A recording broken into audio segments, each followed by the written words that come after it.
Olá, eu sou a Beatriz e ao meu lado tenho a Delfina. Este é o Engana-me que eu gosto, o podcast que prova que mesmo sem imagem é possível falar sobre televisão e cinema. Há por aí fãs de filmes de ação. É que o nosso convidado de hoje é referência nacional dentro deste género de filmes. Cresceu a ver filmes com muita ação e artes marciais e isso encheu de vontade em querer estar ali. Praticou Kung Fu, Full Contact e ginástica acrobática. Aos 18 anos partiu para os Estados Unidos à procura de formação. Foi nessa terra prometida que encontrou os seus mentores e os primeiros trabalhos dentro da indústria. Regressou a Portugal e anos mais tarde criou a própria empresa, a Mad Stunts. Hoje é reconhecido e respeitado como duplo e performer e conta com mais de 100 de filmes, novelas e séries no seu palmarés. Para nós será sempre o puto perdiz. David Chancordeiro tem quase 20 anos de carreira no cinema. Como se prepara um duplo e que características deve ter? Hoje já são mais reconhecidos pela indústria e até pelos fãs. O que ainda o pode desafiar na ficção? São estas e mais 1001 questões que temos para o nosso convidado de hoje. David Chancordeiro, 42 anos, coordenador de duplos, stunt performer. Bem-vindo. Olá, David. Olá, Delfina. Olá, Beatriz. Olá. E desde já, obrigado pelo convite e por essa intro, que eu nunca estou habituado a ouvir Falar de ti. sobre mim. Eu sofro daquele síndrome de impostor, portanto, sempre que eu ouço o meu CV, penso, a sério, já fiz isto, eu não acredito. Eu fico sempre assim um bocado atrapalhado, mas obrigado pela intro, foi mesmo muito boa. O meu Agassi já ficou mais... É muito curta, alto. é muito curta. Esperemos que tenhas tempo para as 1001 questões. Olha, nós começamos normalmente as entrevistas pela pergunta que nós dizemos que é a pergunta para totós, digamos assim, que é por começar a explicar a quem nos está a ouvir em que é que consiste a tua profissão. O que é um duplo ou um stunt? Em que situações é que uma produção pode precisar de ti? E já agora, o que é um duplo individual? Ok, não são perguntas para totós, são perguntas muito legítimas. Aliás, eu diria, se eu tivesse que nomear uma ordem, uma hierarquia de perguntas mais feitas em Portugal ou feitas a mim, são sempre essas as duas primeiras. A terceira, não sei se percebi a pergunta, mas já lá chegaremos. Primeiro, então, questão. O que é um duplo, ou em inglês um stunt performer? É um profissional que executa ações de risco calculadas. E esta é a palavra-chave, risco calculado. Nós não somos daredevils destemidos que se atiram para o desconhecido. Portanto, esse duplo, esse profissional de risco é uma pessoa que tem um skill, uma habilidade extraordinária numa área específica. Poderá ser a conduzir viaturas, motas, a saltar de alturas de acima de 10 metros, normalmente acima de 10 metros é o que consideramos quedas altas, ou é muito bom a mergulhar, ou é bom a andar de skate, é bom a fazer lutas, que é, no meu caso, eu sou especialista, e essa pessoa depois substitui o ator em situações de tal risco calculado, em que o risco de lesão é muito elevado, ou é mais do que nós consideramos aceitável para um ator executar. Portanto, essa é a definição do stunt performer. Em que situações é que uma produção chamaria ou contrataria uma equipa de duplos ou um coordenador? Lá está, nas situações em que eles sabem que não é possível o skill do ator, ou o skill do ator não está ao nível do que a cena está escrita, porque ele tem que, lá está, o personagem é tirado de um 18º andar, ou o personagem é atropelado. Como deve imaginar, isto são riscos de lesões, o risco de lesão é muito elevado, e tem que ser executado então por toda uma equipa que desenha, concessiona, vê então as questões de logística e de segurança e entrega então esse produto final. É nessas situações, primariamente, sempre temos situações de risco de lesão ou morte, chamamos profissionais para ajudarem a executar com segurança. Em resposta à tua terceira pergunta, Beatriz, um duplo individual, eu não sei, não entendi bem. Eu perguntava se, por exemplo, tu quando és contratado para fazer um trabalho, é especificamente só para cobrir, digamos assim, um ator, ou podes fazer, estás só a trabalhar para aquela personagem, ou podes na mesma produção substituir diferentes atores? Olha, é uma excelente pergunta e isso é todo o mundo. Em Portugal, como a indústria de duplos ainda é precoce, nós ainda não temos todos os termos que se usa nos Estados Unidos, que é onde aquilo está mais assim, digamos, mais avançado, para definir os diferentes papéis de duplos. Nós usamos a palavra duplo e duplo cobre-se um pouco tudo. Às vezes até o duplo pode ser só a pessoa que está, como a bocada a Delfina falava, de duplo de mãos. Correto. Pode ser como dizemos, um body double, porque só está a dar o corpo, porque tem as costas ou a mão, whatever, parecidas para aquilo que eles precisam. Portanto, em inglês tu tens body double, tens look-alike, tens stand-in, tens stunt performer, tens stunt double. Portanto, como vêem, tem imensas branches, imensos ramos. Em resposta à pergunta da Delfina, é possível teres um duplo que é só o duplo do ator, o tal stunt double, porque ele fisicamente é semelhante. Normalmente, quando dizemos fisicamente, não é em termos de cara, mas em sim em termos de altura, mas do físico, a largura e o peso e a altura. Esse mesmo performance duplo também pode ser, às vezes, performance noutras situações, onde temos uma perseguição de carros, em termos de várias viaturas envolvidas, não invalida essa pessoa. Se não está a ser usada no dia, preencher uma das posições disponíveis. Varia muito projeto para projeto. No caso do Uncharted, os protagonistas, cada um deles, tanto o Mark Wahlberg como o Tom Holland, tinham 2 duplos para cada um deles, porque o risco de lesão era tão grande que as probabilidades de se lesionar um stunt double eram elevadas e eles não podiam ficar presos à hipótese de ter só uma pessoa em stand-by. Então tínhamos 2 para cada ator e esses, neste caso 4 stunt doubles ao todo, esses 4 só faziam isso. Eles literalmente não faziam mais nada porque eles eram tratados, e a meu ver bem, como atletas de alta competição. Correto. De tipo nível 1. Então nós não queremos que eles estejam expostos a quaisquer riscos para além daqueles que eles já têm que enfrentar. A ideia que nos estás a dar é que, por exemplo, em produções de Hollywood, não sei se em Portugal corresponde ou não, há mesmo uma equipa de duplos e vários duplos, esta panóplia de diferentes pessoas a fazerem diferentes coisas que são geridas de acordo com as necessidades de produção. É isso que acontece? É mais um departamento? Exatamente. E em Portugal não temos, se calhar, equipas tão extensas como lá fora, mas por norma é como em qualquer outro departamento, tens um sistema hierárquico em que tens o coordenador de duplos e depois abaixo traz um assistente de coordenação ou um coordenador de lutas, depois tens os stunt doubles, os stunt performers, os stunt drivers e por aí fora, as diferentes categorias. Mas por norma acabas sempre a ter, pelo mínimo, mesmo na produção mais pequena, uma equipa de 2 pessoas, tens o coordenador e depois o tal performer que vai executar a cena ou dobrar um ator. É suposto um duplo ficar sempre no anonimato ou não? Pode haver produções que exijam mesmo esse anonimato? Essa também é uma ótima pergunta, porque de facto durante muitos anos, e eu compreendo porquê, vivia-se sobre a ideia de que o duplo era suposto viver no anonimato, e porque, lá está, não se queria quebrar a tal ilusão de que os atores têm duplos, porque os atores fazem as suas próprias cenas de ação. Durante muitos anos isso era uma catchphrase que se usava, era mesmo, fazia parte da publicidade do filme.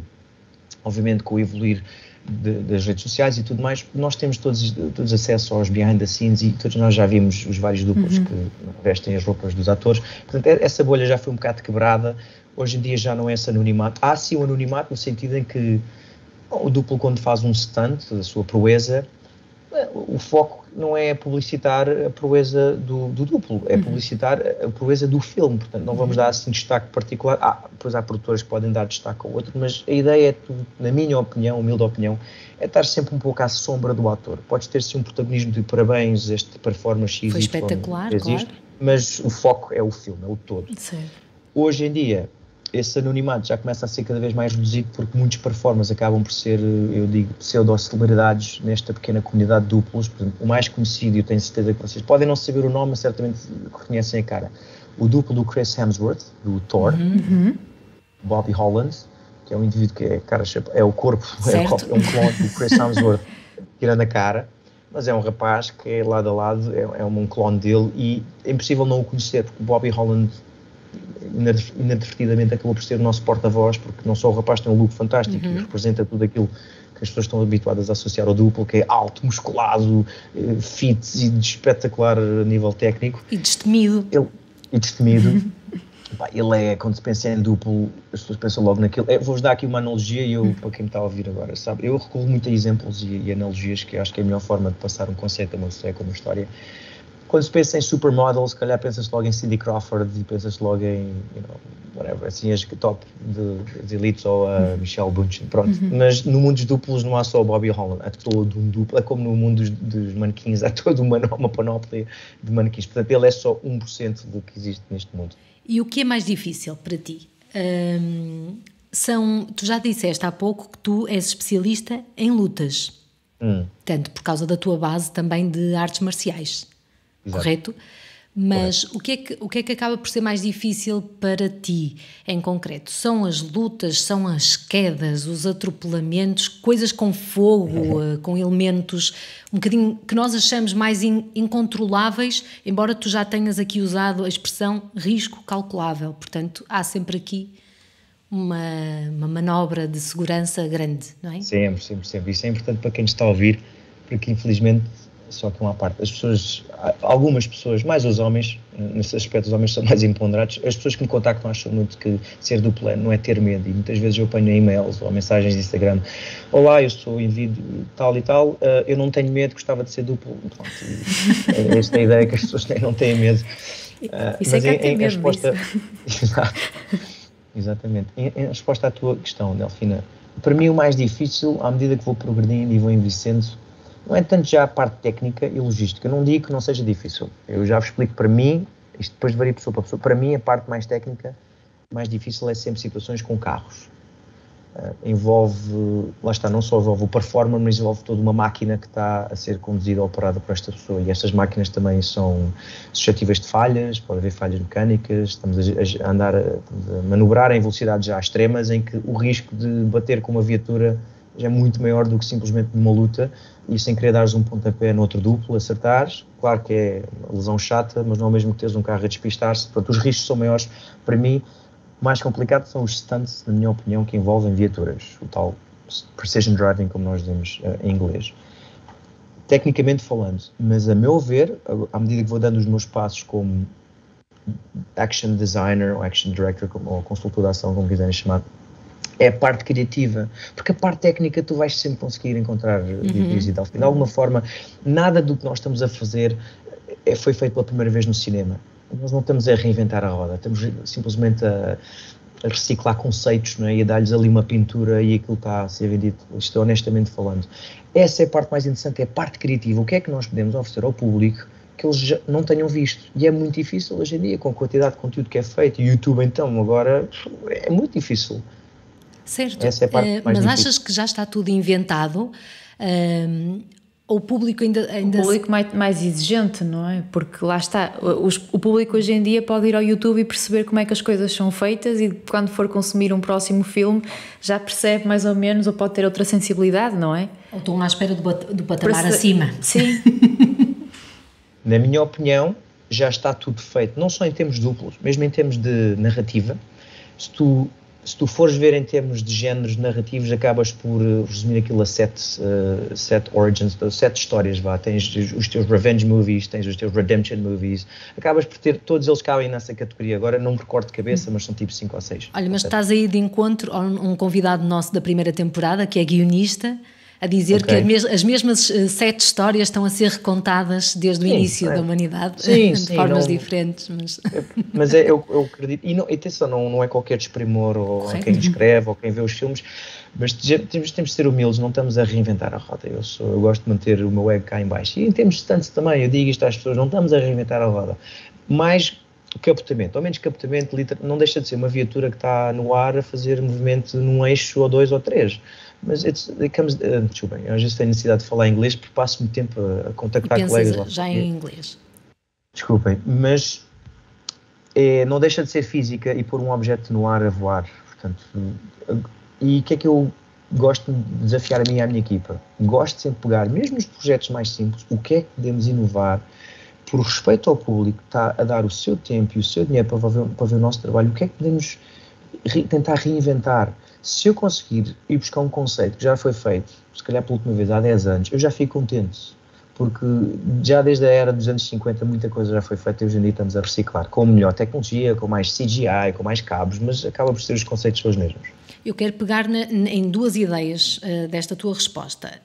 A primeira, portanto, ao confessares aqui que são as cenas com carros, porque há aqui uma variante que é assim um bocadinho mais incontrolável, mas o que é que acontece em termos de segurança que vocês possam prever? O que é que tu, enquanto coordenador de duplos, gostas que a produção tenha neste tipo de cenas? Qual é o olhar mais atento que se deve ter? Exatamente, olha, isso, lá está, também é uma ótima pergunta que felizmente hoje em dia os diretores de produção já começam a ter mais esse olho e que compete muito a mim e aos meus colegas sermos esses spotters de perigo. voltando àquela questão de usar analogias, para quem tem filhos, não é, e começa a ter uma pequena cria lá em casa a andar, de repente começas a perceber-te perigos que antes não, tipo as tomadas, ninguém pensa nisso até ter crianças em casa, não é? Tapar as tomadas, pronto, as esquinas dos móveis, as coisas que exatamente, pronto. Eu faço isso, mas vou extrapolar para a minha área dos duplos, que é o que é que eles não conseguem ver, porque obviamente não têm essa visão apurada. Relativamente à questão dos carros, que me perguntas e bem, temos que ver o piso. Isto é uma das primeiras coisas que me vem logo à mente. O tipo de piso em que estamos. Estamos em calçadas, estamos em brita, é terra batida. Isso vai afetar de todo a performance do carro. Vamos estar à chuva ou é piso seco? É à noite ou dia? Visibilidades afetam-nos logo por completo.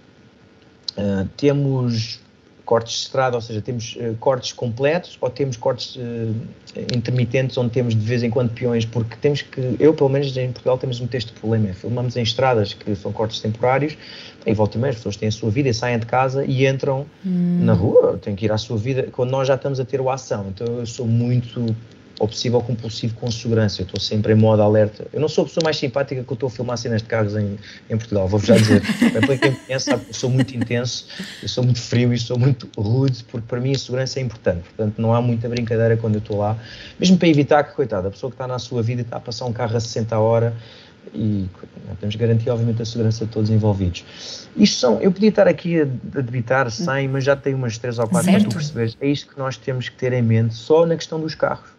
E eu queria chamar a atenção, desculpa só, para terminar, em relação à resposta anterior, que achei muito curioso e não tinha pensado sobre isto, que é a procura de cenas para fazerem e reformularem, portanto, esta procura em arquivo do que está para trás, do que pode ser feito, do que pode ser trazido novamente à memória. Não imaginei que fosse assim. Esta é uma das funções da tua empresa, da Mad Stunts? É fazer... Sim. Aliás, eu diria que é a linguagem, o modus operandi hoje de todas as grandes equipas, é fazerem o seu R&D, o tal Research and Development, que eles vão procurar o que é que já foi feito. Por respeito aos nossos pares, tu não queres copiar uma ideia sem prestar o devido respeito e crédito. Vou dar um exemplo no John Wick 3. Para quem vê filmes de ação, pronto, eu obviamente faz parte do meu trabalho ver isto e eu amo, mas no John Wick 3 há uma sequência sem spoiler em que o Keanu Reeves está numa moto com uma espada, com um sabre, a lutar contra 3 ou 4 motas à sua volta e eles estão todos com sabres. E isso, para quem vê aquele filme, para quem vê essa sequência, reconhece logo que aquilo é uma sequência do filme coreano. Okay. Nós vemos logo. E é um filme que nem saiu assim há tanto tempo, saiu para aí há 5 ou 6 anos, e eu, conhecendo o realizador do John Wick, eu sei, ele nunca vai fazer biting, como nós dizemos, nunca vai copiar sem dar o devido crédito, claro, ele não é assim tão... não está a fazer passar-nos por burros, porque toda a gente vê cinema de ação que reconhece aquela sequência. E ele admite logo, isto foi pura e dura uma homenagem à sequência do filme coreano, nós não tentámos disfarçar, tentámos foi pôr a nossa assinatura e levaram a fasquia, porque eles depois também fizeram com outras ferramentas que os coreanos se calhar não tinham na altura.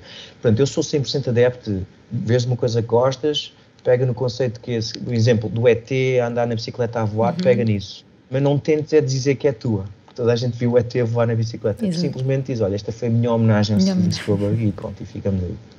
Boa. Eu ia só voltar atrás. Quando uma produção te chama para um trabalho, haverá então uma reunião em que te é apresentado o projeto e depois tu, enquanto consultor, irás perceber quais são as necessidades para determinadas cenas. Como é que funciona essa parceria, esse trabalho? Além das reuniões, há visitas a locais, há reuniões também depois contigo com os duplos ou com outros colegas? Como é que funciona este trabalho na prática, que envolve várias áreas, não é? Para que depois, quando forem gravar a cena, estejam lá não só os materiais, as pessoas, as condições de segurança asseguradas. Eu, como sou...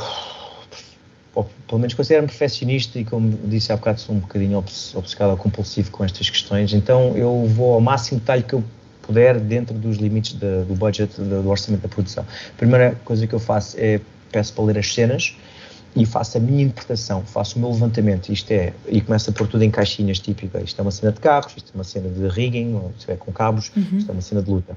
Depois começo logo a pôr aqui questões, precisamos de um precision driver, precisamos de ver o decor, começo a levantar as minhas questões e começo já a reunir referências para apresentar em função do que está escrito, referências só para dar uma guideline aos realizadores. falo com o realizador, com o diretor de fotografia e possivelmente com os departamentos que possam ter inputs valiosos, e logo, a partir daí, eu começo a perceber a visão do realizador, porque não interessa aquilo que eu lhe quero vender, interessa o que é que ele precisa.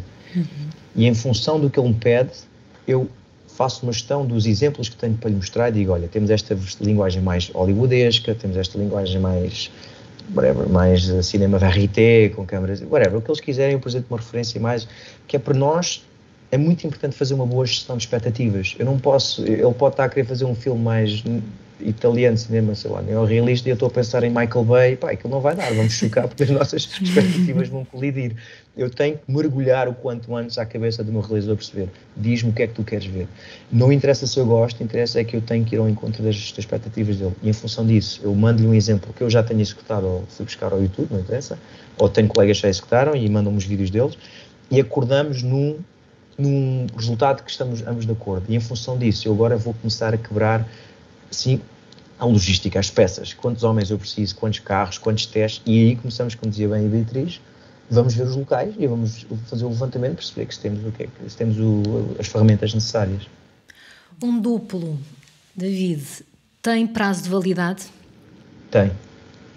Essa é a dura realidade, mas lá está, eu sou muito frontal nessas coisas, gosto de ser mais honesto comigo e com os meus colegas. Tens validade conforme a área.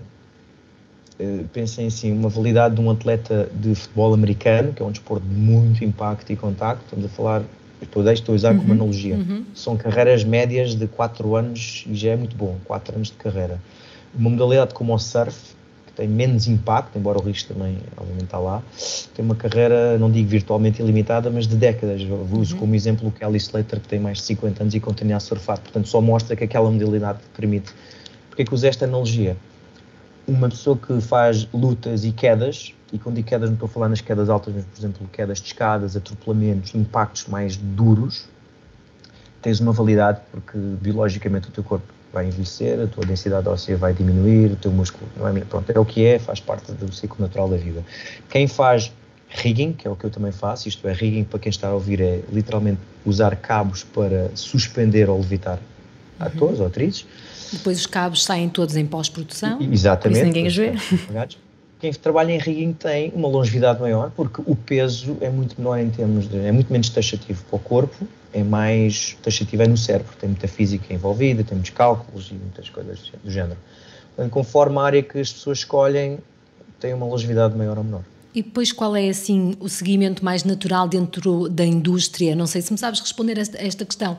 Para um duplo, não vou chamar em fim de vida, mas para algumas coisas que fazia já em fim de vida, sim. Eu penso que dos 3 cenários que eu conheço, resumindo assim, há 3 caminhos naturais. É o caminho da progressão, onde de duplo passas hierarquicamente para assistente de coordenador de duplos, coordenador de duplos, second unit director, realizador da ação, action director, e vais subindo, progredindo. Se o teu foco é ficar nesta área, fazeres isto de carreira, é progredires, e isso acontece fazendo networking, adquirindo mais skills e aumentando o teu repertório de habilidades. Não podes só tocar um instrumento e esperar ser um bom coordenador. Portanto, esse é o caminho natural das coisas, mas penso que infelizmente isso representa uma muito pouca percentagem nesta área. Eu penso que o segundo caminho é quando se reformam ou quando terminam, ficam ligados a áreas semelhantes àquilo que faziam. Portanto, os duplos físicos, nós dizemos, em francês eles dizem cascador, físico cascador, que é os que fazem mais as lutas, as quedas e tudo mais. A malta começa a enverdar pela área do fitness, na área do bem-estar, acabam por ser personal trainers, que é normal essa transição. Ou para quem está muito ligado aos carros, se calhar liga-se para a parte abre uma oficina e liga-se mais a essa área. E terceiro seguem áreas completamente distintas, vão fazer todo o tipo de outras carreiras e aproveitaram enquanto foi bom. Penso que esses são os 3 caminhos que eu mais comum vejo os meus colegas seguirem quando se reformam. Olha, agora uma curiosidade. Para o negócio prosperar, não é? Nem todos podem ser o Tom Cruise. Quer dizer, é verdade que ele não usa duplos? Olha, ainda bem que fazes essa pergunta, porque é daqueles mitos que eu gosto de fazer logo debunk, e eu até tenho algum argumento de autoridade, porque eu já trabalhei com riggers e coordenadores que trabalharam com o Tom Cruise no Missão Impossível. Sim, eu tenho alguma autoridade para poder falar deste tema. É verdade que o Tom Cruise não usa duplos, antes de mais. É verdade. E porquê que ele não usa duplos? Porque ele tem uma equipa fantástica à sua volta que desenham as proezas, os stunts, em função da habilidade dele. Okay. Portanto, o Tom Cruise, quando se vê saltar de um avião a fazer o tal salto Halo, a High Altitude Low Opening, o Tom Cruise já tinha mais de 500 saltos de cada livro. Provavelmente milhares, eu estou a dizer 500, mas ele já tinha vários saltos. Portanto, era mais um dia no office, não é? No escritório. Exatamente. Mais um dia. Nós dizemos, it's a slow Monday para ele. Não usou duplo. Contudo, o stunt foi desenhado e concessionado, e aquilo que eu há bocado falava do risco calculado, o risco foi calculado por quem? Por uma equipa de duplos. Os duplos que não estão a dobrar já fizeram o teste do terreno e viram, olha, qual é o risco de haver aqui um pássaro e levamos com um pássaro aqui na cara, a meio do vulcão? Vamos escolher uma área, qual é a probabilidade de levarmos aqui com mau tempo? E tudo é selecionado em função de termos as melhores condições de trabalho no dia. É impensável, e tenho a certeza no que digo, nenhum dos stunts que ele executou foram todos executados por ele à primeira vez, foram todos testados por uma equipa. Agora, sim, é um trademark dele e acho que é uma jogada de gênio, que é uma jogada publicitária, em que todos os stunts que vocês veem executar nos filmes são executados por ele, sem dúvida. Mas já foram todos limados e testados, já estão, não digo risk-proof ou idiot-proof, mas já para lá muito caminho. Não digo que é qualquer um que faz fazer, mas quando ele já lá chega, aquilo já está bem limado. Bem, e o mesmo acontecia, ou acontece, porque ainda é vivo o Jackie Chan, com teus heróis, pelo menos da infância, Jet Li, Jackie Chan, etc, etc, ou não?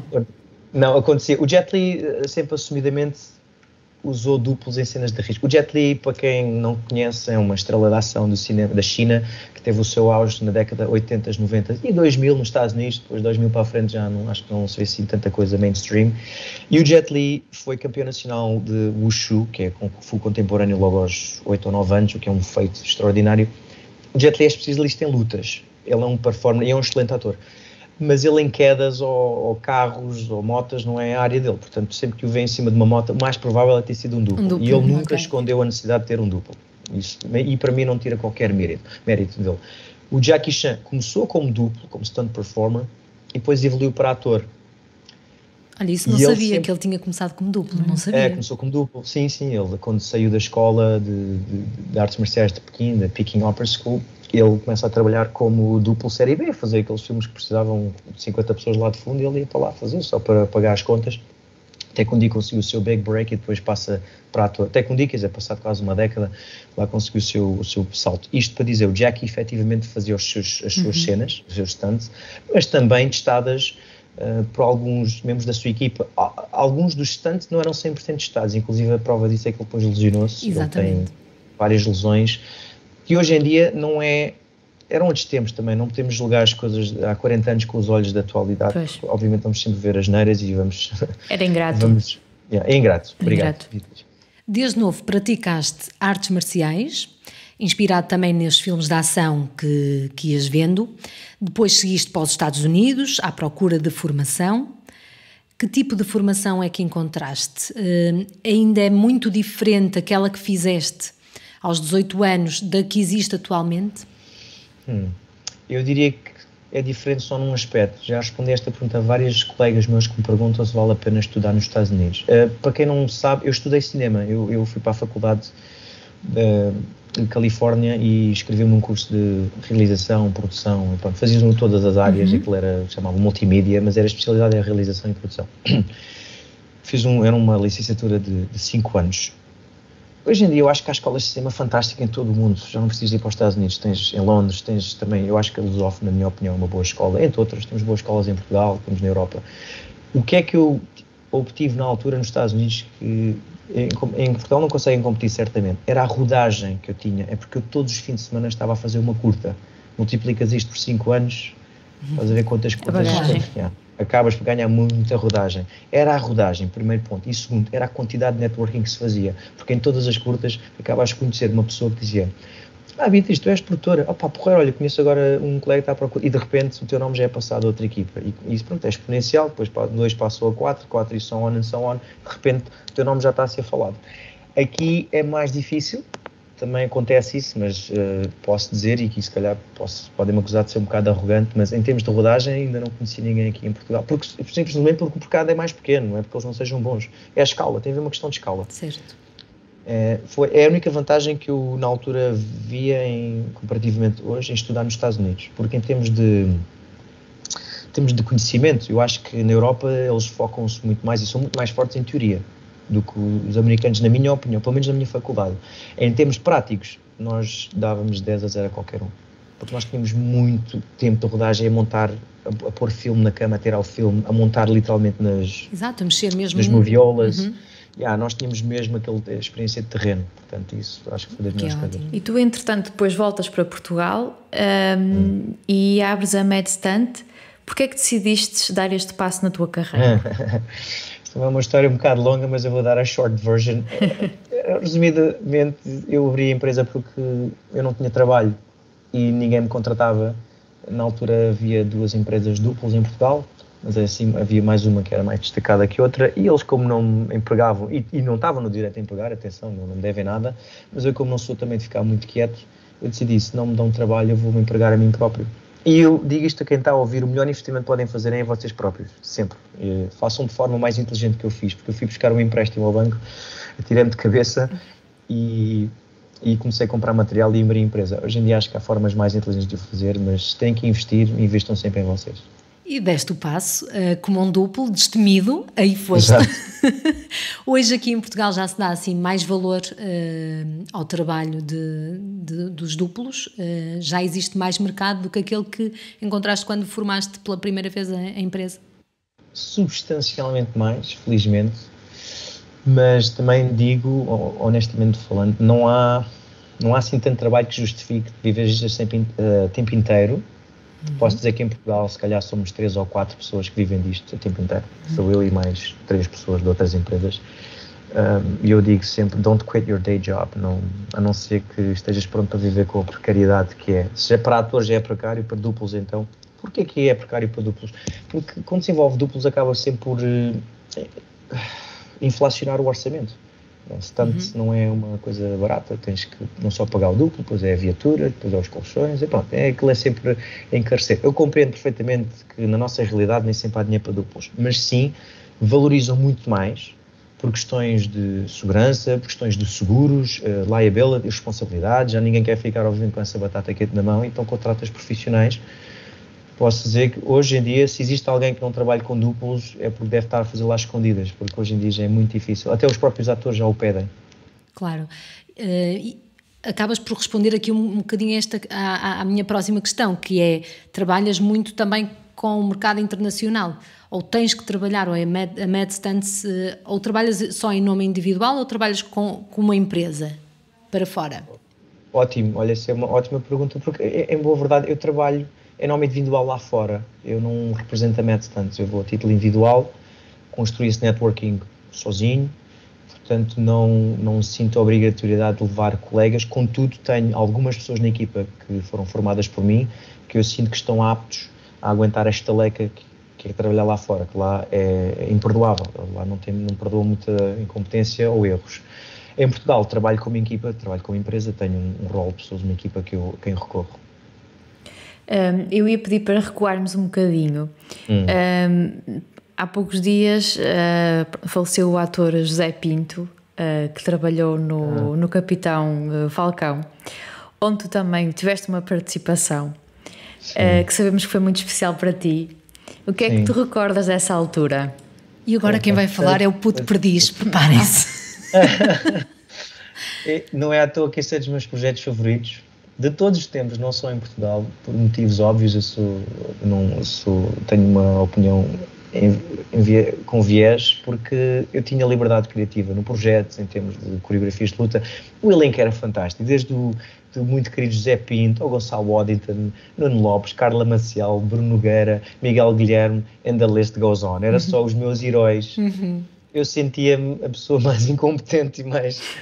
Achas? Eles eram todos monstros na sua área, eram gigantes, literalmente. Portanto, eu estou ali num papel como ator secundário, eu estava bastante fora da minha zona de conforto. O Tiago Rodrigues, eu não podia ficar aqui horas a falar da qualidade do cast. Acho que o João Leitão e a Núria, os responsáveis pelo guião e o nosso realizador, fizeram um excelente casting para este projeto. E pude trabalhar com os meus melhores amigos, com os meus colegas de equipa. Tinha, como disse, controle criativo na câmara, na edição. O João é grande amigo meu, ainda hoje mantemos uma grande amizade. Temos o nosso grupo do Capitão Falcão, o diretor de fotografia, o Mário Mel Costa, o operador de câmara. Portanto, quando tu acabas um projeto e ainda mantens essa amizade durante mais de uma década, porque já filmámos, foi em 2013, acho que a missão foi bem cumprida. E tu gostaste dessa aparição não é? Na câmara, portanto, como ator? Adorei. Eu não me considero ator e com respeito a todos os meus colegas que fizeram formação e vivem nisto, eu digo sempre às pessoas, eu não sou ator. Eu acho é que sou bom performer num pequeno nicho. Se tu me colocares a fazer ação com comédia ou ação em que eu seja vilão, é a minha praia. Se me puseres a fazer comédia não física, não é a minha praia, por exemplo. Comédia já de livre de interpretação não é, ou papéis mais dramáticos não é. Mas o Falcão era muito a minha praia. Eu não tinha falas, antes de mais. Não tinha falas nenhuma. Mas muitas lutas? Tinhas muitas lutas? Tinha muitas lutas. Ainda por cima, coreografadas por mim, ou seja, eu estou a ser... tenho um viés que estou a conseguir puxar a brasa à minha sardinha, consigo ir atrás dos meus skills. As coreografias favorecem o meu flavor, o meu sabor de luta. E, mais importante, o meu acting era todo de expressões. E expressões, sim, eu estou à vontade com as expressões, porque cresci a ver os filmes do Jackie Chan e os filmes mudos do Chaplin e por aí fora, então expressões é mais a minha praia. O que é que te falta fazer profissionalmente? Tanta coisa. Eu adorava participar num projeto de grande orçamento de ação, mas um projeto que fosse bem feito. Quando digo bem feito, isto é, vê-se que a Missão Impossível eles vivem, respiram e têm prazer em fazer ação. O John Wick também, são projetos, mesmo que as pessoas digam, e para quem está a ouvir, eu sou o primeiro a dizer, estar do lado dessas pessoas, dizem, isso é brainless action, aquilo é filme de pipoca de domingo à tarde. Justo, eu não digo o contrário. E então é tão bom e preciso. Eu não digo o contrário, mas vou-te dizer que um dos meus guilty pleasures é a Missão Impossível. Eu vejo 300 mil vezes e continuo a ver. Entretém, cumpre. Entretém, lá está. E essa é a questão, obrigado. Esta palavra-chave. O nosso trabalho como performer é entreter. Aquilo de estarmos no anonimato não interessa se é estrela, porque o objetivo é entreter e trazer emoções ao público, seja de suspense, seja de riso, de gozo, seja do que for. E esses filmes entretêm, bem ou mal, e são os filmes, agora vou puxar a brasa à minha sardinha, foram um dos filmes que mais faturaram nas bilheteiras nos últimos anos, são filmes de ação, e mesmo quando digo ação, eu estou a falar, por exemplo, Oppenheimer, ou se calhar não tanto esse, não tem tanta ação, mas um Dunkirk, ou um Batman, estou a falar dos do Nolan, não é? São filmes de grande escala. Um Tenet, são filmes de ação. Dunkirk é espetacular. Exatamente. São filmes que têm ação e que contribuem para o sucesso daquele filme. São dos filmes que mais bilheteiras fazem e são dos filmes que mais espectadores levam e que infelizmente, e agora vou só por aqui, esta aqui, ainda não temos um Oscar na nossa categoria. Mas pronto, isso é outra luta, isso é um desabafo para quem me está a ouvir, mas é uma coisa que me tira muito sono à noite, ainda não sermos reconhecidos na academia. Olha, nós entrevistamos nesta temporada, não vou revelar quem, outra categoria que também é muito essencial e também não tem Oscar nessa categoria, portanto andam aqui. Eu vou lançar isto, e não digas se for o nome do convidado ou convidada, mas eu sei que há uma categoria do qual eu estou a favor e foi introduzida há cerca de uma semana, que é a categoria de diretor de casting. Não sei se é essa. Não é, mas é tão pertinente, não é? É tão pertinente, pronto. Se há outra que não foi introduzida, confesso que faz falta lá, confesso que não sei qual é. Sei que o casting e duplos eram as duas que me estavam na cabeça, mas agora estou curioso e vou procurar saber qual é a outra categoria. Só na segunda temporada, só agora. Bem. Agora vais ter que esperar para ouvir os outros entrevistados. Melhor. Nós no questionário que enviámos sempre aos nossos convidados, onde enviámos ao David, e pedimos para tu pensares numa peripécia associada à tua profissão. E tu lembraste de um trabalho em que um figurante queria muito ser duplo. E fez-se um ensaio. Como é que isso aconteceu? O que é que aconteceu? Eu por acaso não me lembrava que a peripécia que eu tinha enviado, que são tantas. Estavas com receio, gosto.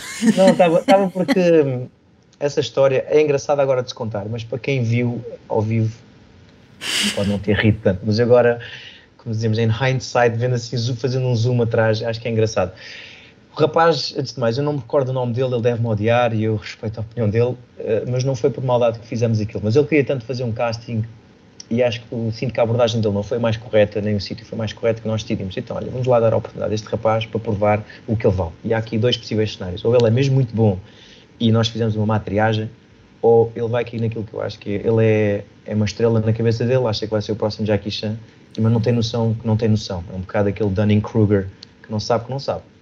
Então, resumindo nesta história, ele quer fazer um casting, eu digo, está bem, depois do almoço vamos fazer um casting, e eu pergunto ao rapaz, olha, está aqui a equipa toda, temos aqui os decors só para nós, tu vais fazer, e nós somos de lutas, somos de artes marciais, somos especialistas, eu vou-te pedir aqui escudos, um pontapé, uma técnica, mas de pernas, porque são mais complexas, golpes de pernas, uma técnica de pernas à tua escolha, porque eu assim, logo num pontapé, eu consigo logo avaliar o nível dele, e eu rejo muito por um ditado que é, how you do anything is how you do everything. Portanto, como fazes a mais pequena coisa, eu consigo logo tirar a pinta de como é que é a técnica dele. Eu queria ver as bases e os fundamentos deste personagem. E ele faz-me a seguinte pergunta, de volta, ele diz, eu pergunto-me, qual é o pontapé que tu queres? Eu disse, escolhe tu a técnica e executa. E ele diz-me assim, o que tu quiseres. E eu, o que eu quero? Então está bem. Então eu escolhi o pontapé que me dá jeito, que era um pontapé até complexo, para quem está a ouvir, era um 540, não interessa, é um pontapé com uma rotação e meia no ar, é um pontapé complexo, e pedi um dos meus duplos ao Pedro Borges, disse, Pedro, isso também um 540. E o Pedro faz o pontapé, e eu percebo logo na cara do rapaz que ele entrou ali a 2 pés e percebe-se, oh shit, ok, agora... E ele diz, posso ver mais uma vez? Eu posso ver se tu quiseres. Mais uma, Pedro. Ele fez o pontapé e vejo que o rapaz está à rasca. E ele diz-me assim, mas também foste logo escolher esse pontapé. Então não era o que eu perguntei qual era o que tu querias. Se este era o que eu queria, é este que eu quero. Agora faz.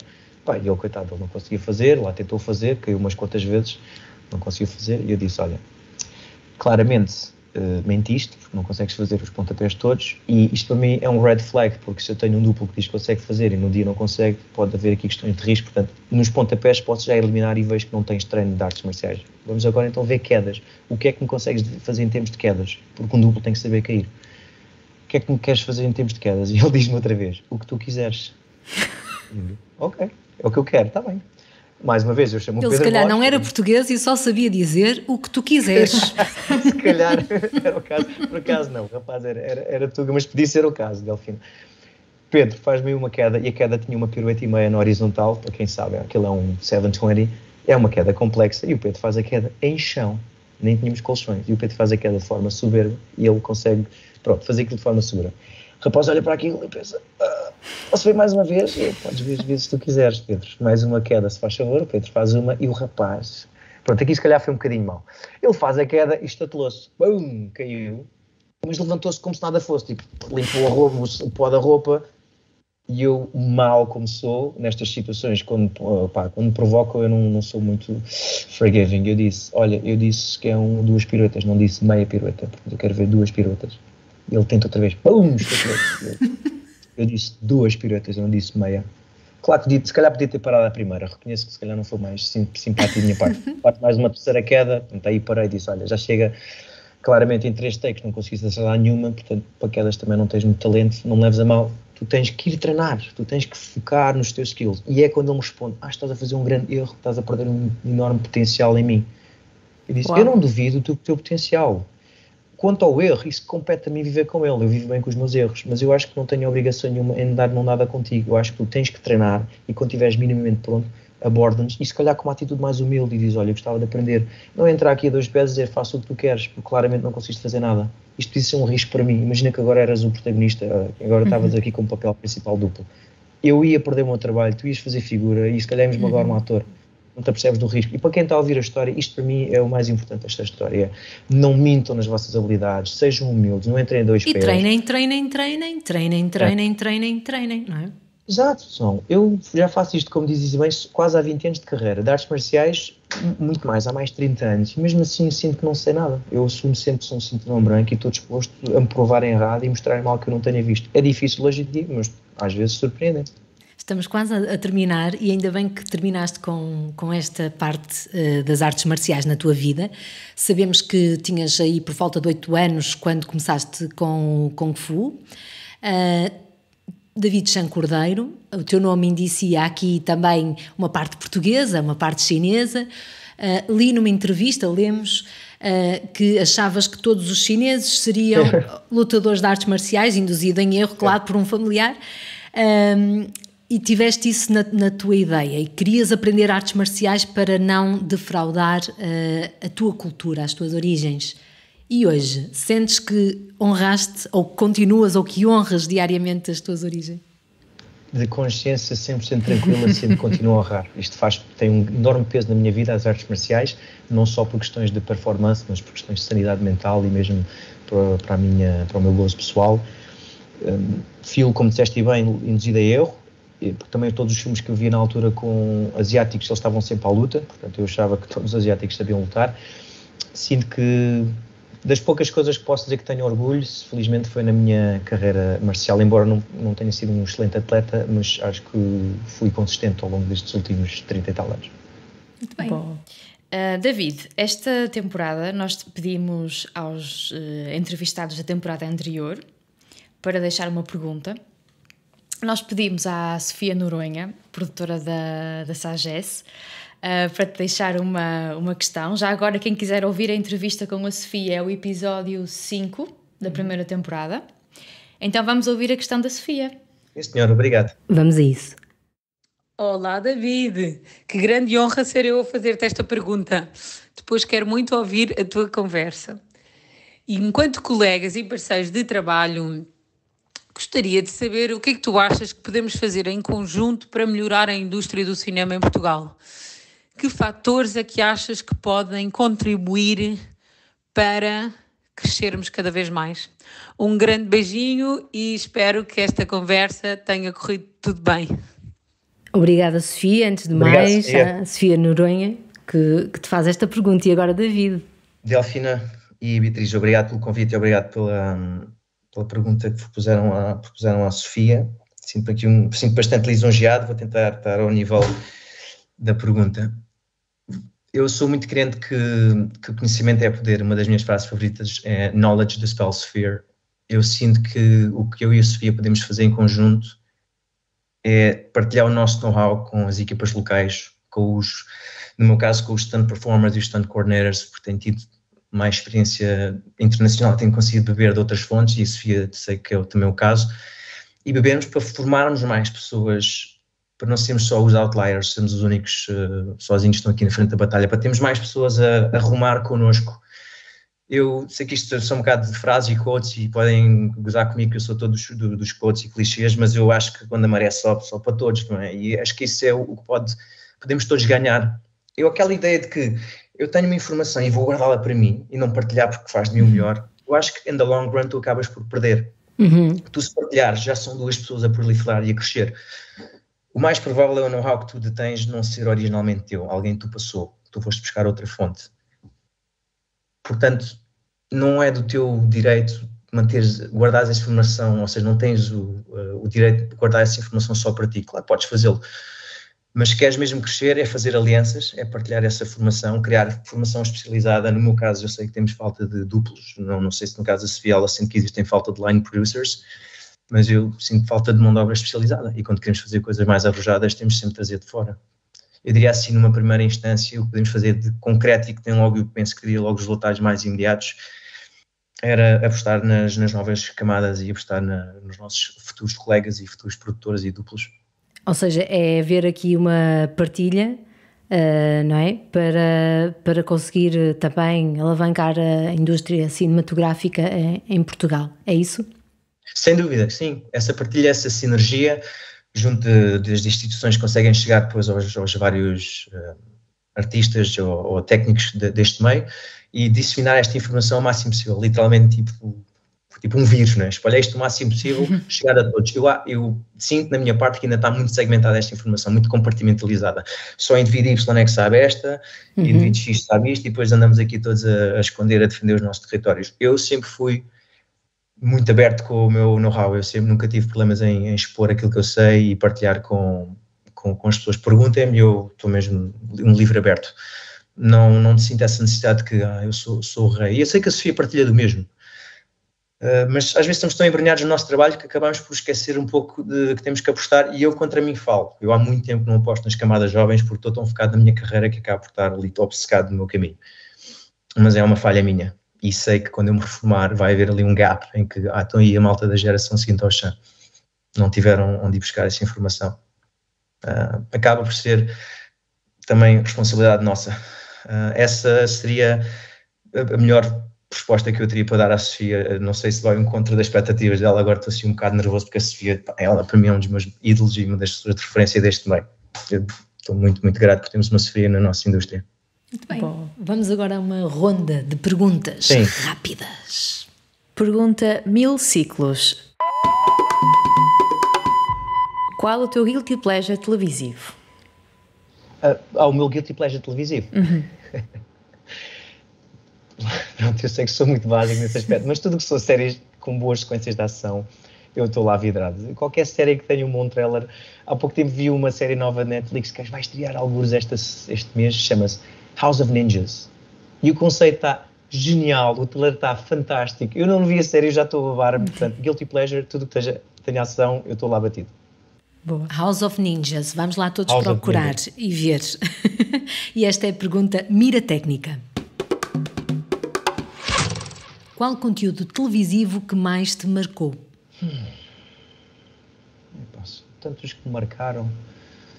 Eu sei que lá está, pronto, eu vou dizer, é os Jovens Heróis de Shaolin, a malta da minha idade, eu já sou de 81. Isso foi assim, o mais próximo que nós tínhamos de influência de artes marciais e de ação, e bem feito, e bem executado já na altura, há quase 40 anos. Os Jovens Heróis de Shaolin tinha drama, tinha boas coreografias, tinha boa edição, marcou-me a ponto de nós pararmos de brincar, irmos da rua para casa ver a série, para depois, assim que acabar a série, voltarmos à rua e tentar imitar as coreografias. Muitas outras marcaram, mas essa foi que me marcou mais na minha tenridade, foi sem dúvida os Jovens Heróis de Shaolin. Boa. A pergunta Cher.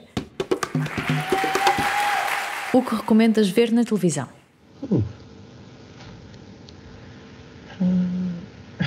Ok.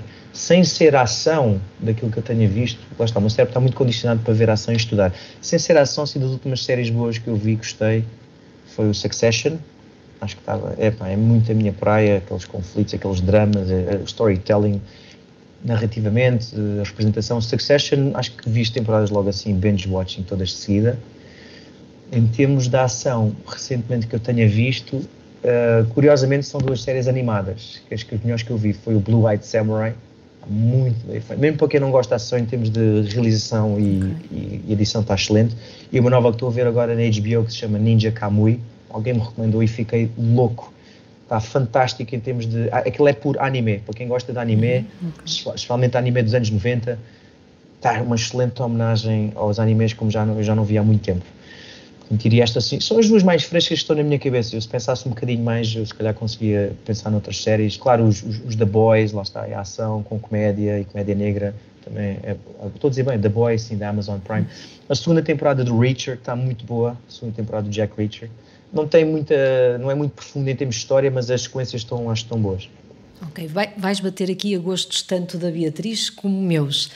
E agora a última questão, pergunta zapping. Qual o futuro que vês para a televisão e para o cinema? As pessoas vão deixar de ir às salas de cinema, David? Não.